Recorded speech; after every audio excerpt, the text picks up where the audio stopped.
Bruchim haboim. Welcome everyone. There are two sets of handouts, so 1 and a 2. We'll obviously do 1 first and then 2, so just get the 2 sets. Today, to extend Hakaras Hatov to our learning sponsors, learning friends in memory of Saul Chapman, Yisrael Kalman ben Moshe, friends of Judy Garber, Yehudit Bat Shalom, a month of learning by B. Pizer, memory of her mother, Razel Bat Shammai, a month by Melvin and Haran Haller, in memory of his mother, Vega Bat Yaakov, a month by B. Pizer, in memory of her stepfather, Avar Michal ben Shmuel Halevi, a month by Josh and Carol Sanborn, in memory of his father, Shmuel Ari ben Baruch, and his mother, Chiana Bat Aryeh Lev. A week of learning is sponsored by Evelyn and Isaac Blackhor, in memory of her mother, Peril Rivka. A week by Betty and Howard Zavin, in memory of their friend Alan Farkas, Alta Yosef ben Pinchas. May the Neshamos have an aliyah.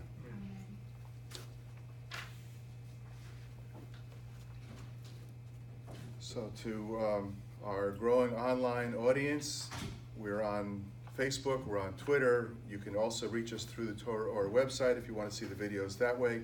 And if you do need to communicate with me, you can communicate back through Twitter or Facebook, and I can respond to you.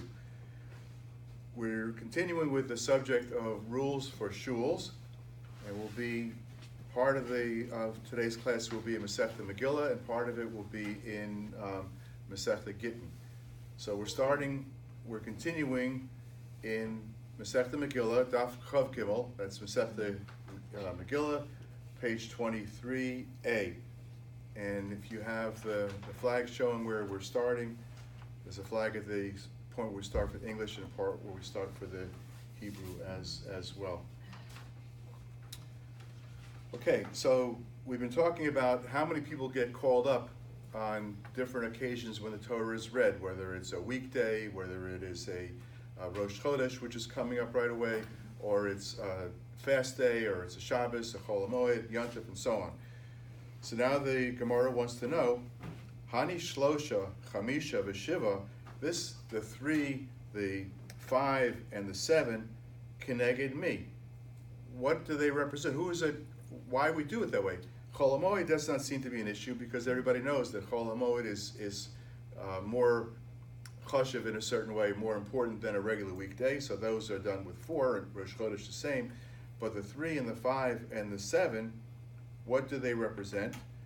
So Pligi bar Rav Yitzchak bar Nachmani, V'chad Da'ameh, and Rav Yitzchak bar Nachmani and one of his fellows were discussing this, and they disagreed. Umana, and who was that person? Rabbi Shimon ben Pazi. So Rabbi Shimon ben Pazi was the disputant with him.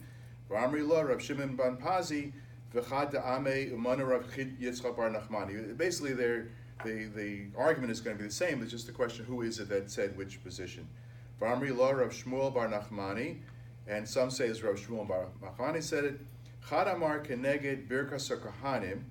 One says that the 3 that are called up on a daily basis is to represent the blessing that the Kohanim give to the congregation. So here in the United States, it's done on holidays.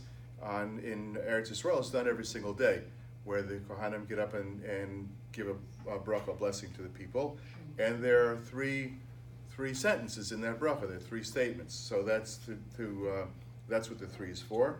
The Chad Amar and one other person who disagreed said that it's Keneged Shlosha Shomrei Hasaf. It's the 3 guards at the doors. That there were 3 gates to the temple, to the Beit HaMikdash, the temple compound, and there were guards at each of these doors. So that's the 3. Chamisha Miroi Pnei HaMelech. Shiva Roi Pnei HaMelech. So the 5 and the 7, it's very interesting that we reference here, where do we get this idea, the ones that see the face of the king? It's very famous. Who?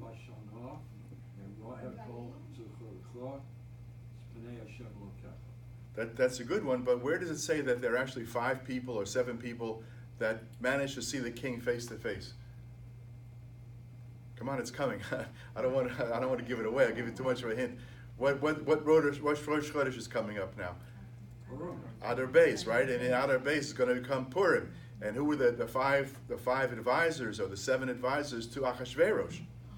So the Meforshim say that yes, it's mentioned that way, but it's like representative of the fact that the Jewish kings also had 5 advisors or possibly 7, and maybe even Ribono Shel Olam in his heavenly court has 5 special people or 7 that advise him. So those are the 5 and the 7 that see the king face to face. So I think we're just pulling this to make something fit. Paro had 3 advisors. He had Bilam allegedly, and he had Eov, and he had. So why don't they pull from there? I think it's just pulling to fit. You know, a lot of it, for certainly there is no Torah commandment to read this number of people on these particular days. But I guess the Mishnah, the Gemara is trying to figure out why did they happen to choose 5 or why did they choose 7. So last week we learned that as the days went up, as they ascended in holiness, we added more people. So that seems like maybe an answer that we can accept better. But in any event, the Gemara is saying that from the 5 or the 7, Amri le Abai, and Abai said, Ad ha'idna, my time alo parshlan. So he says, until now, why did you not explain this to me? In other words, he's asking from his Rebbe who was giving this statement, why did you not explain this to me? Amar le, so the Rebbe answered him, Lahava yadana disrichlu. I didn't know that you wanted an answer to this question. If you had known, I would have answered you, because umi ba'itu minaya milta v'lo amri lechu. Is there such a thing that you've ever asked me a question I never answered you? So he's saying to him, so Abai is saying, I never knew this, why didn't you tell me? And his Rebbe is saying to him, you never asked me. So of course it's like one of the situations where the kids are told in school, sometimes they, and it happens sometimes, maybe not so frequently today, but certainly years ago, where the teachers were maybe not so well equipped to answer the questions of American kids, right? Why didn't you answer? The teacher would say, don't ask those questions, that kind of thing. But here he's saying that if you had asked me, I certainly would have told you. And there's never been a case when I didn't answer you. So continuing on. So he says, Amar le Yaakov min Noah l'Rav Yehuda. So there was a certain individual, and they say that he was an apostate, and he had a discussion with Rabbi Yehuda. He said, Hani Shisha Yom Kippurim. So on Yom Kippur, 6 people are called up. Say, Keneged me, who are they? Who are they representing, right? Amarle Keneged Shisha Sh'amdu Miyamino Shel Ezra. So when Ezra came back and established the new Jewish Commonwealth in Eretz Yisrael, he had 6 people standing on his right, Veshisha Mismolo, and he had 6 people on his left as well, standing up there with him. I guess on the dais when they had the first dinner, I suppose. I don't know how else that went, but Shneimar Vayamod Ezra HaSofer Al Migdal 8. So they created a wooden platform, and Ezra the scribe stood there. Asher Asul Davar, they made it for that purpose. Vayamod Etzlo Matisya V'Shama V'Aniya V'Ariya V'Chilkiya Umasya Al Yamino. So all these 6 people stood on his right. Umismolo on his left. Padya Umishael Umalchia Vashum V'Chashbadna Zechariah Mishalom Haner. So, and these were the people that stood on his left. So, and then the Gemara is asking why. He says, Hani Shiva, if you count them up, this is the second list, the ones that are on the left, it's 7. So Hainu Zechariah, Hainu Misholem. So Zechariah was Misholem. And if you take a look at the way the list is given, there is a vav in between each of the 6. You have Pedaiah, that's one, and then it's Umishael, Umalkia, Vichashum, Vichashpadna. Then it says Zechariah Misholem. There's no vav there, so he's saying that really Zechariah was Meshulam. That was really another name for him. V'amai kra'o Meshulam. Why do they call him Meshulam? He's the Mishalim B'Ovadia, because he was perfect in all his ways. So basically, they're giving us a hint as to why the 6 people are called up on Yom Kippur, is to represent these 6 on the right, 6 on the left of Ezra when he reestablished the dominion of Jews in Eretz Yisrael. Tana Rabbanan. So here we're going to get to a controversial statement. I'm just going to read it, and I know someone else has been giving me a class about controversial leaders. It's not a controversial leader. This is just a statement, and it says Tana Rabbanan, Hakol Olin Leminyan Shiva.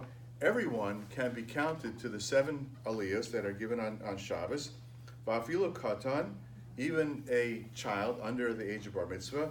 Va'afilu isha, even a woman, right? Avol amru chachamim isha lo tikra b'Torah, but the chacham says that a woman should not be called up mipnei kavod hatzibur, and because of the answer is because of the honor of the congregation. So what that means, I suppose you could put your own answer to it. What that means. I just picture in my mind a packed shul, and the women are sitting in their section, the men in their section, and then they have to call a woman to come up, and it creates a whole hubbub in the shul.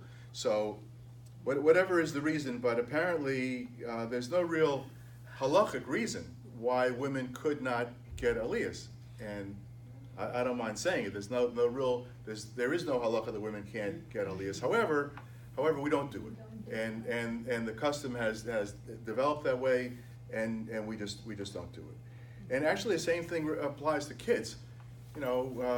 Sometimes you have a situation where you might have a young child who's quite knowledgeable. You could call them up, and apparently at one time they used to call up kids, and now actually they call up children to younger than bar mitzvah to read haftorahs.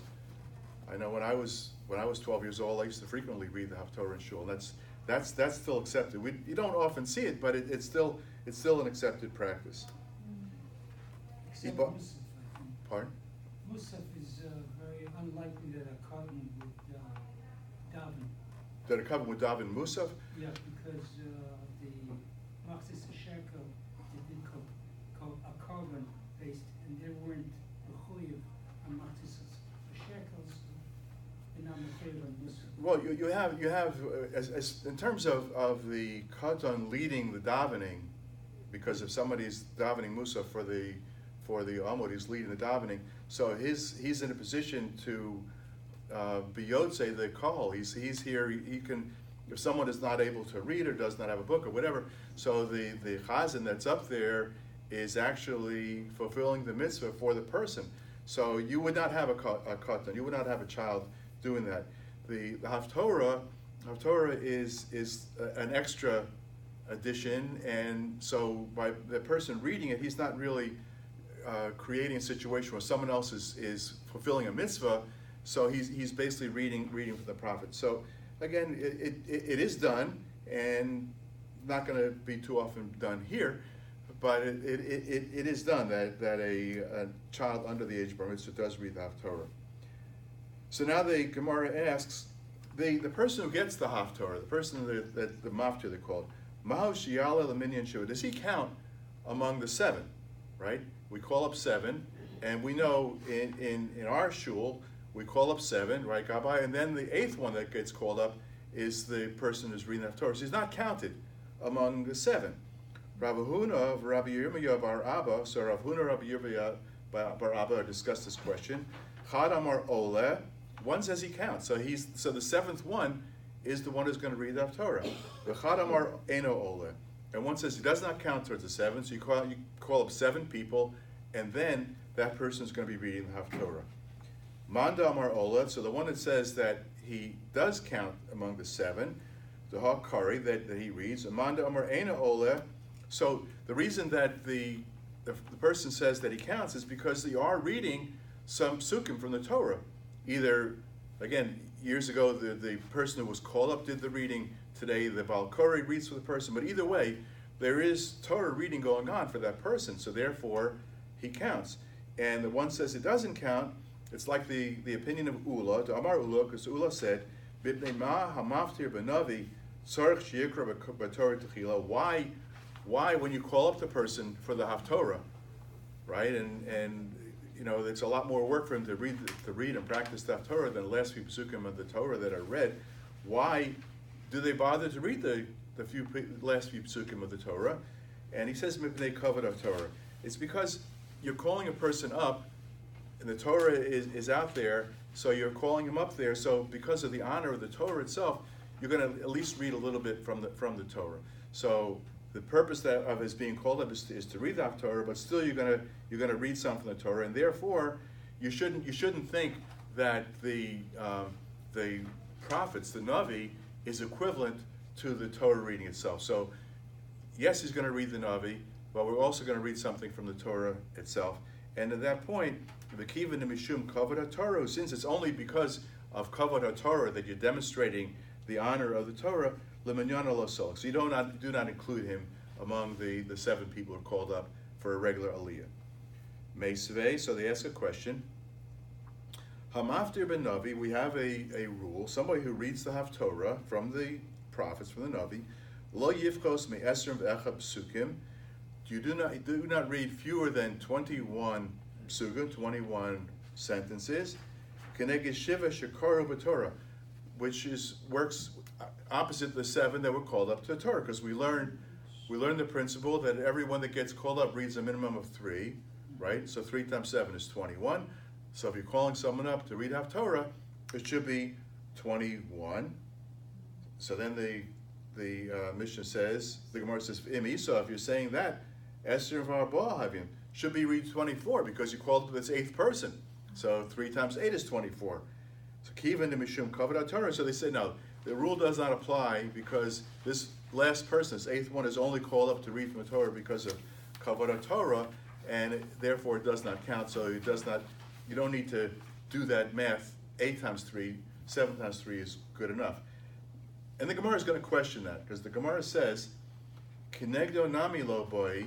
So because of the 8th one is not counted, you don't have to read for him as well, or you don't have to make 3 additional. Maskiv lo Rava. So Rava apparently has been in shul, and he knows that there are some times that Haftorah is not 21 or 24 psukim. So v'havei olo seichem sufu. So there's a certain Haftorah that we read. The lo havyon esrin v'chad. It does not have 21 psukim. It's fewer than that. V'karina, and yet we read it, and no one seems to question that it's not 21 psukim. Gemara answers shani hasam desalak inyana, and the Gemara answers that the entire topic was covered in fewer than 21 psukim, and therefore 21 is not required. It's just that you complete the topic. So is that the case, that when you don't, the only time that if you read fewer than 21 is when a complete topic is not finished? V'amar Rav Shmuel bar Abba, Rav Shmuel bar Abba said, Zimnin sagin hava kami ka'imna kami to Rav Yochanan. There were times that I would stand and translate before Rav Yochanan when he was in shul, and the custom then was that when someone would read from the Torah, and certainly from the Nevi'im, that they would translate it into Aramaic, because the people did not understand Hebrew. Hebrew was not the vernacular, Aramaic was, and the person who was called up to read would read a certain amount, and then they called him a Meturgaman, the translator would read it aloud for the congregation so they'd understand what it was. So, and Rav Shmuel bar Abba says, I had that job in Rav Yochanan's shul, Vikihava Karina Nasar Psuki Amarlan. And when it got up to 10 psukim, he said, Afsiku, stop, it's enough. So you could see, even then, people were concerned with how long they were in shul. So here you have Rav Yochanan says, you read 10, you translated 10, that's good enough. Makam Sheyesh Turgaman Shani. So the answer is that when there is this translator, it's different because it takes a lot longer. Tatani Rav Tachlifa bar Shmuel, because Rav Tachlifa said in the name of Shmuel, Lo shanu ela b'makom she'ein turgaman. This rule that you read the full 21 is a place where there is no translator to delay the length of time. Ava makom she'esh turgaman posik.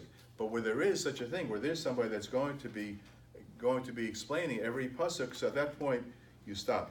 So now we're going to stop with the Masechta Megillah for a while, and we're going to go to Masechta Gittin, and this is your second handout. And I'm glad that we have a Balkore and a Gabbai here because questions are going to arise.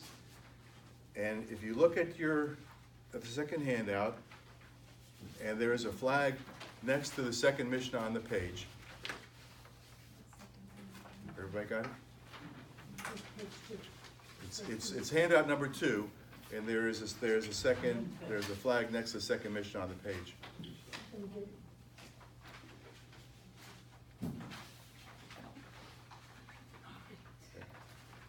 So the Masechta that we're going to be taking this portion from is called Masechta Gittin, and it deals with divorces.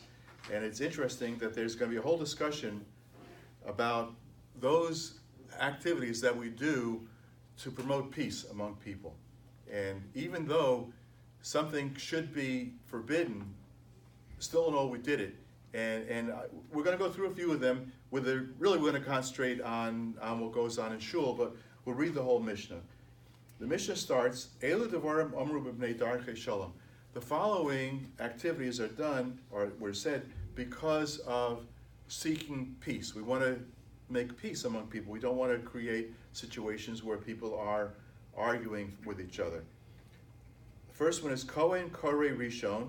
The Kohen reads first, right? So we're going to get into that. That's our issue here. We're concerned about that.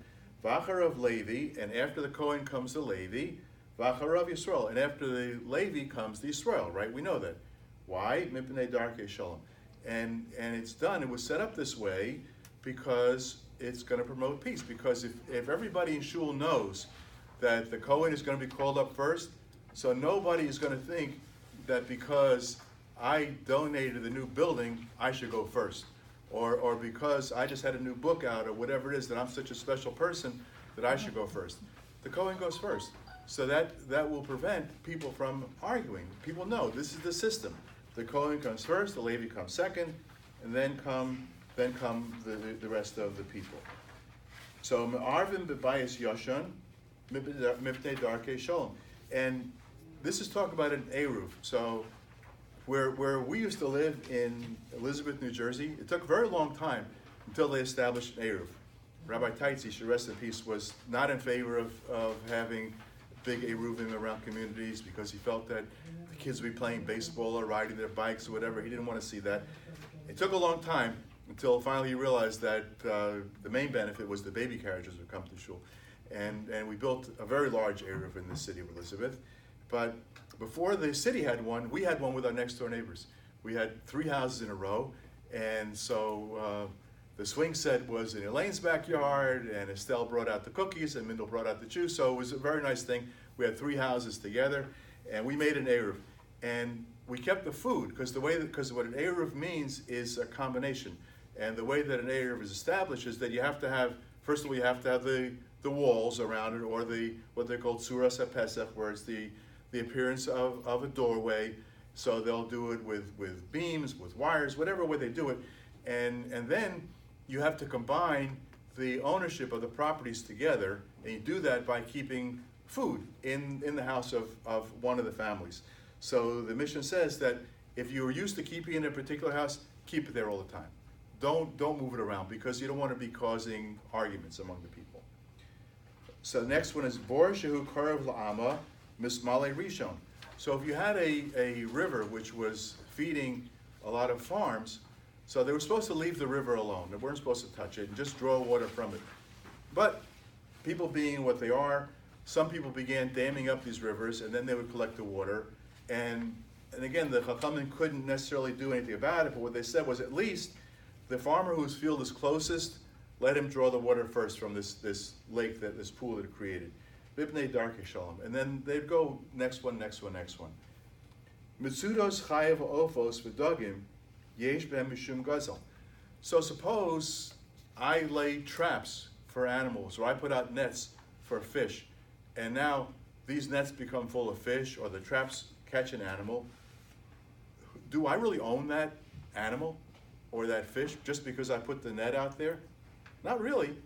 The fish are still the fish swimming in the ocean, so they're caught in a net. But the Mishnah says, listen, somebody put out a trap, somebody put out a net, don't take the fish out of his net, don't take the animal out of his trap, because what are you going to do? You're just going to create fighting with people. So he says, so the Mishnah says, Mishum Gezel, because it's like stealing, Mibnei Darkei Shalom, because stay peaceful with your neighbor. Don't, the man put out the net, he did a lot of hard work, don't get mixed in there. Next one is Rabbi Yossi Omer, it's Gezel Gomer. It's really like theft. Metzias Chere Shot of a Katan, Yesh Behem Mishum Gezel. So the Mishnah is talking about certain people who are considered to be mentally incompetent, and I'm not going to really get into the whole thing what it all meant. But if someone is considered to be mentally incompetent, then he was not able to make acquisitions, or actually he could acquire something, but he couldn't give it away. So the rules relating to him were different than to a regular person. So let's say if they found something in the street, technically it didn't belong to them. You could just take it away. But the Mishnah says, don't do that, because leave them alone. Because why? Mipnei Darkei Shalom. Because that's the way to live peacefully with people. Rabbi Yossi Omer Gezel Gomer. Rabbi Yossi says, no, you're really stealing if you take it from them. So don't do it. Next one, Ani HaMenakev Barosh HaZayis. We have a rule called Peah, right? Peah, Shikha. They're things that are, when you harvest your fields, whether you're harvesting your wheat or you're taking your olives from the olive tree, you're supposed to leave over a small portion of it or some portion of it for the poor, right? And so in the case of the olive tree, generally speaking, the people would leave the olives at the top of the tree because it was easier for them to leave that part. They would leave those olives, and then the poor person would climb up the tree and knock off those olives. Then he'd go down to the bottom and collect them up in a basket or whatever he did. So suppose this man is up there and he's knocking the olives off, and I come along and I say, hey, look at this, olives on the ground. I'll pick up the olives. So does he really own those olives? Not really. I mean, it was left for the poor, and he's just knocking them off the tree. So the Mishnah says, don't do that. Don't take those olives, because Masha Tachta, what is underneath the tree, that's considered Gezel. That's like stealing, Mibnei Darkei Shalom, because that's the way for people to live peacefully together. Rabbi Yossi Omer, Rabbi Yossi says Gezel Gomer, it's really theft. Next one is Eim Machen Biyad Aniyei Goyim Beleket Shicha Upeya.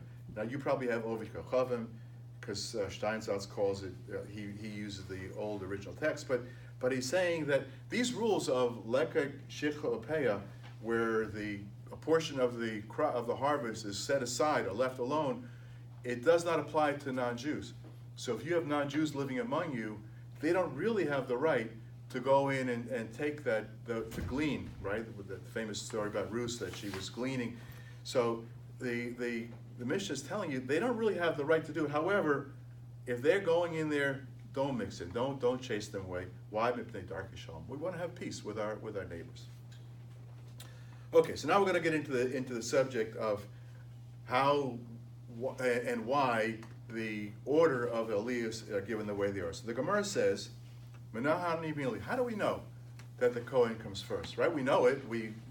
Those of us that are in Shul every day, every Shabbos, whatever, the Kohen comes first, then the Levi and Israel, but it didn't just happen automatically. How do we know? Why is it happening? Amar Rav Masna says, Amar Kra, there's a pasuk. The pasuk says, V'yichtav Moshe es haTorah zos, v'yitna el haKohanim b'nei Levi. That Moshe wrote this Torah, and he gave it to whom? He gave it to the Kohanim b'nei Levi. So first it started with the Kohanim, mentioned them first, and then b'nei Levi. Atu ano lo yadana to Kohanim b'nei Levi. Do I not know? I know that the Kohanim are from the tribe of Levi. So why is the pasuk? Remember, the pasuk is not giving us just extra information. It's not just making statements for no reason. Do I not know? Obviously I do know. Elo, I know, because Kohen Beresha, the Kohen comes first, V'hadar Levi, and then comes the Kohen. Rabbi Yitzchak Nachla Omer, so Rabbi Yitzchak Nachla says, pardon? Say it again, the Kohen, then comes the Levi, so Kohen and Kohen. Did I say? Oh, thank you. Sorry. Okay, so the pasuk says that the Kohen comes first, and the Levi comes second. So we understand the Kohen first, and then comes the Levi. Rav Yitzchak Nachla Omar, he says, Mehacha, he quotes another pasuk. There's another source, and the pasuk says, "V'nikshu haKohanim b'nei Levi," that they approached the Kohanim who were the children of Levi, made their approach. Again, the question is, Atu anan lo yadinan the Kohanim b'nei Levi? Do I not know? Do we not know? Obviously, we know that the Kohanim were from the tribe of Levi. Ela Kohen Beresha, to let you know that the Kohen comes first, V'hadar Levi, and after him follows the Levi. Rav Ashi Amar, Rav Ashi says, he quotes another place. He's quoting from Divrei Hayamim, translated as Chronicles, and it says, B'nei Amram, Aaron and Moshe, Vayibadel, Aaron Lakdisha Kodesh Kadashim. And the full pasuk says, B'nai Amram, Aaron and Moshe, the children of Amram were Aaron and Moshe. They were his two sons. Vayibadel Aaron, and Aaron was separated, Lakdisha, to make him holy. Kodesh Kadashim, that he's the Holy of Holies. Who? Ubanav Ad Olam. He and his children forever. So that's to let us know there wasn't just at that moment that Aaron came first. To let us know that Kohanim always come first. Lahakti lefnei Hashem, to bring the sacrifice for Hashem. L'sharso, to serve Him. Ulevarech b'shmo ad olam, and to bless the people in His name forever. Letting us know that this is something that we need to practice ourselves today. So, Rabbi Chia bar Abba, Amar Rabbi Chia bar Abba said, Mehacha, and he quotes another place, Vikidashto. Another pasuk says, Vikidashto, L'chol davar shebekdusha. So every instance, every issue that has kedusha involved in it, some holy aspect, that is where the Kohen comes first. Tana devei Rabbi Shmuel, the yeshiva Rabbi Shmuel learned, Vikidashto, L'chol davar shebekdusha. What does that mean? That every holy aspect, liftach rishon. The Kohen should be the first one to speak. So if you have a dinner like on Sunday night, they should call up a Kohen first, right? We don't exactly do that, but that is the recommended way. L'varich rishon, and when you have a gathering of people and you need somebody to lead the benching, it should be a Kohen. V'lito mana yafa rishon, and when they're giving out the plates at the dinner, the Kohen should get his pick. Who gets the first choice on the plate? Amalei Abai Rav Yosef. Rabbi said to Rav Yosef, Mipnei Darkei Shalom. The Mishnah, we just said it. This is because of Darkei Shalom, to promote peace. So now you're quoting me 3 different pesukim. So it's from the Torah, not just Darkei Shalom. Amalei. So his answer to him was, D'oraisa, yes, it is written in the Torah, and why? Mipnei Darkei Shalom. And the Torah is giving you,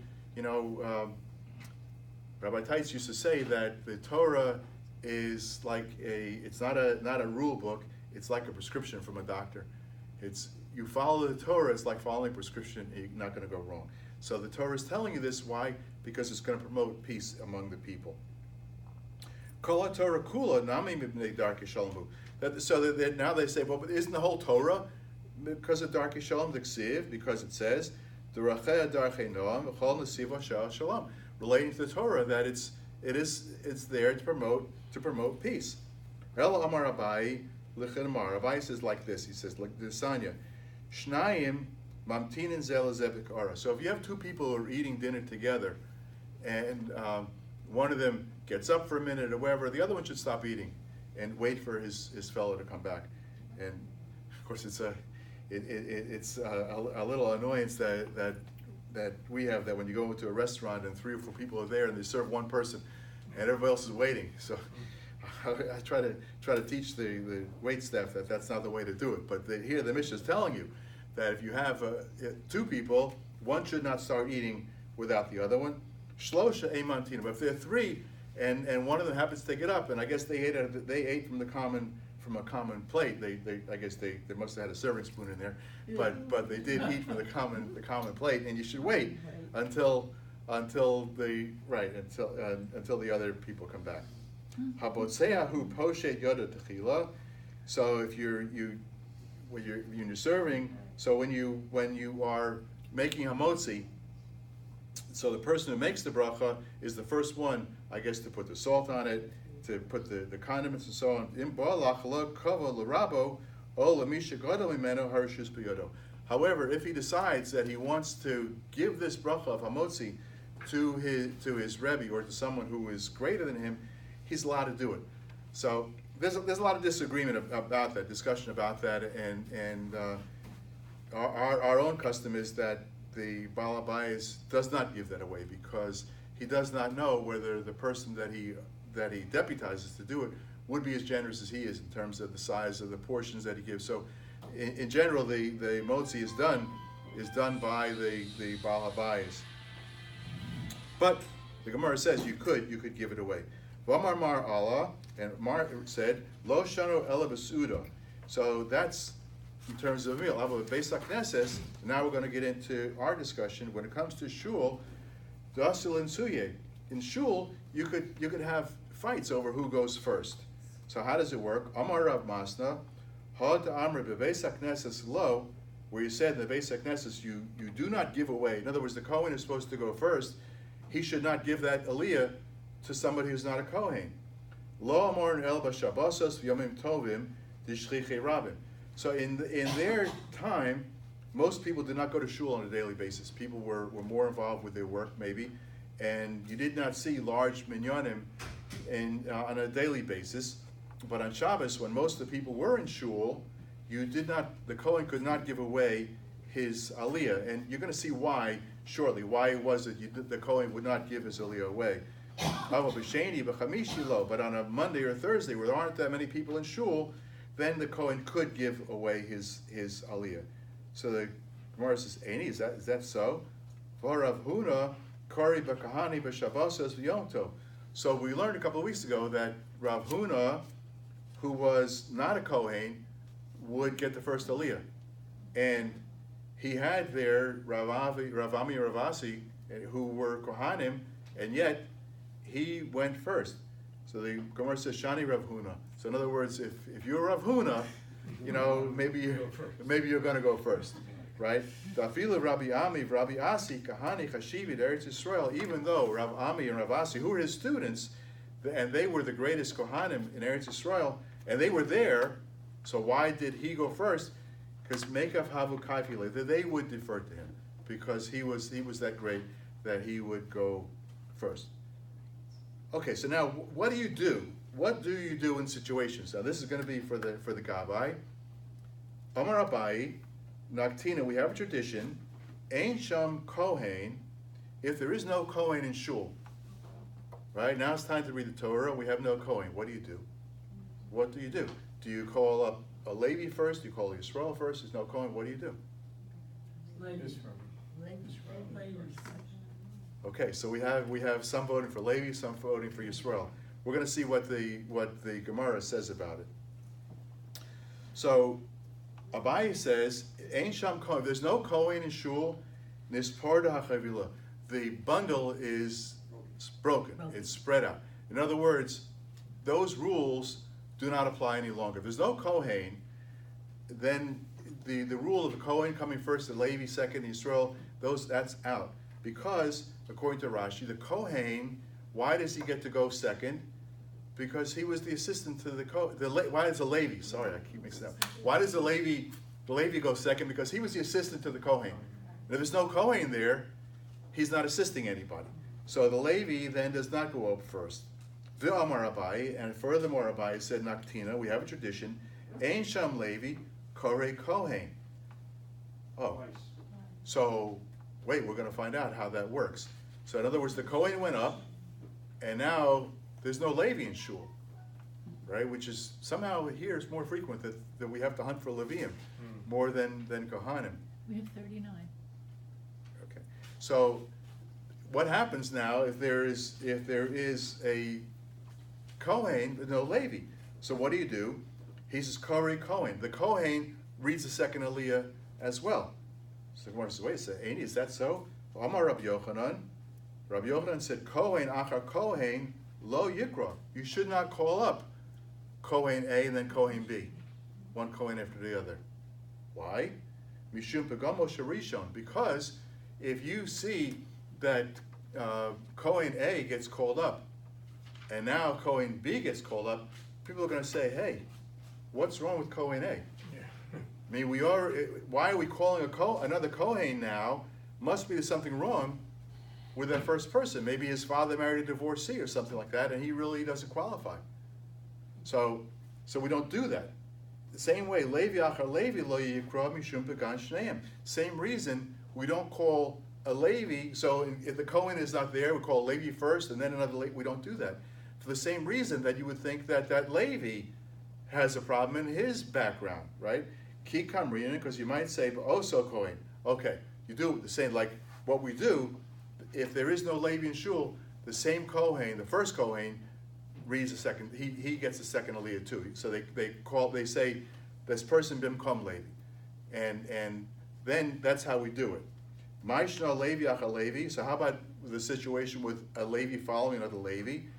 Same thing. Dika pagam b'shteim. That there could be, you could think or be misled to think that there's something wrong with this Levi, because the Amra you might think chad minayhu lav kohen hu, that you would have a lav Levi hu, right? What happened here? 1 second. No. So if you call a Levi after a Levi, right? You say that one of them is not a Levi. So then the Gemara goes back and says kohen achar kohen nami yomer. You could say the same thing. Chad minayhu lav kohen hu, that if you have a situation where you call the second Kohen, you go in the muchzak lo ba'avua the high shnei sheni the Kohen hu, then if you know that the second one is a Kohen because you know where his father was a Kohen, hachanami the muchzak lami nami lo ba'avua the high sheni the lav the Levi. So you could say that if you're calling up two Levim, you might have known for sure the second one is a Levi, and therefore you might suspect the first one because you might say Ela Amri Mamzeres Onesina Nasiv Upasi Lazari, that his father married a woman who was not eligible, right? And therefore, his yichus does not continue to his son. Hachanami Amri, so therefore we could say that the Kohen, Grusha O Chalutza Nasiv Achli Zari. So this Kohen married a woman who was a divorcee, or a woman who was left as a widow to her husband who had no children, and there was a brother. They called it a levirate marriage, where the brother marries this childless widow. But even though she's not a divorcee, she's a widow, but she's called a chalutza, so she's a little bit similar to a divorcee, and a Kohen is not allowed to marry her. So if a Kohen did marry her, his son is called a cholol, which means he is not eligible to do the work of a Kohen. So, Ulaman, so what are we concerned about? If this is happening and people are going to get confused, who are we worried about that are going to get confused? So, Eli Yoshvin, if it's the people who continue to stay through the whole davening, so in those cases they see that 3 people were called up, right? Haka Chazale, they see that the 3 people called up. Ela liyotzin, but those people who leave early may not know what's actually taking place, and that's how rumors get started, right? I was in shul and I saw this Kohen called up and the second Kohen called up. Something's going on here, and people begin to talk. So the custom, I don't know what it is. I haven't seen it happening here, but we have a gabbai. I can ask you, if you have no Kohen, do you call a Levi first, or do you call Yisrael first? So our you haven't, okay. So our custom, our minhag in Elizabeth, where we live in North Jersey, is that if there is no Kohen in shul, you do not call a Levi first. You call Yisrael first. But there are some poskim who say that you would call a Levi first. That's why I just asked you and I haven't had a chance to ask Rabbi Yasker, so I don't know what would happen if there would be a situation where there was no Kohen, but there were Levim and Yisraelim. Who would you call up first? So what we did up there is we did not call a Levi first for all these reasons, because somebody would think that he's really a Kohen, and then when it comes time to bench, they'd call him up to bench, assuming he's a Kohen. So to avoid confusion, we call up a Yisrael first, and then a Levi or a Kohen can get an Acharon. If you want to add the last Aliyah, that can be given to Levi, because you call him up and you identify him that he's a Levi or he's a Kohen and he's getting Achron, so people are not going to be confused. Sephardim, I'm told, allow Leviim to be called up at any time during the mix of 7 people. So I don't know, I haven't seen that, but anyway, so the rules are complicated, and it's basically to avoid confusion and to avoid the possibility that somebody could, have a bad reputation from it. What's it? The reason I gather is because sometimes they'll have 2 yard sites during the week, and they'll ask the Kohanim to leave for the purpose of having, 2 or 3 Israelim called up. So based on that, that's how we can determine what the minimum of the shul is. Even Right. though there'll be in there. So that I've seen that too, right? If on a day when you're calling up 3 people, and so you have 2 people of your side, and they're both Yisraelim, so you ask the Kohanim to leave, and then the Gabbai can say, "Ein kan Kohen." There's no Kohen here. Yes. In my shul, we had a Kohen who refused to leave. He refused to leave. Refused to leave. I've heard that. And he was given that opportunity. He was asked to leave, and he would not And leave. He would not leave. Yeah, and so there are situations where the Kohen refuses to leave, and still in all, there are places where the first aliyah is auctioned off, and the price can go pretty high, and still the Kohen refuses to leave. So cases are mentioned that what the Gabbai would do at that point would say, Af al pi, even though there's a Kohen here, still this person bought it, and he's going to get the first aliyah. So, and then I heard Rabbi Victor Miller say that there was a period in his time that he spent the summer in the Catskills, and it was a small yeshiva with a small shul, and he was the only Kohen. Rabbi Miller was a Kohen, so they gave him aliyah every single time, every Monday, Thursday, Shabbos afternoon. He always go, and he felt bad about it because after all, so he would go out into the courtyard. They had a little courtyard outside the shul, and one day he went out there, and the apples began turning red. That day that he went out, he said, "Look at that! God gave me a gift because I am showing kavod brios to the other people, so I got to see the red fruit first." So, whatever it is, but it is a touchy situation, and the Mishnah says that the whole thing is darchei shalom. And I'm just going to give you one quick one, because this is another issue.